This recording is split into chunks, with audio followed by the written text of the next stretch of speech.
တင်းတင်းကြည်ကြည်တင်းတင်းကြည်ကြည်တင်းတင်းကြည်ကြည်မျက်နှာလေးဖြစ်ချင်ပါတယ်ဆို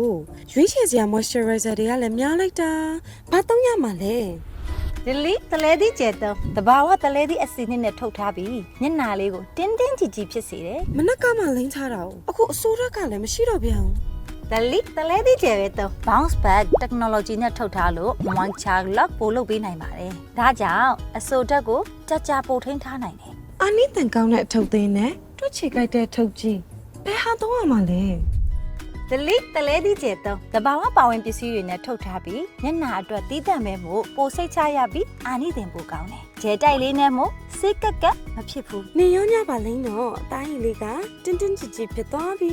တင်းတင်းကြည်ကြည်အသားရည်ဆိုတာဒါမျိုးလေးပေါ့ ။အသားရည်ကိုတဘာဝအတိုင်း တင်းတင်းကြည်ကြည်ဖြစ်စေမယ် ဒီလီတလဲသီးကျဲ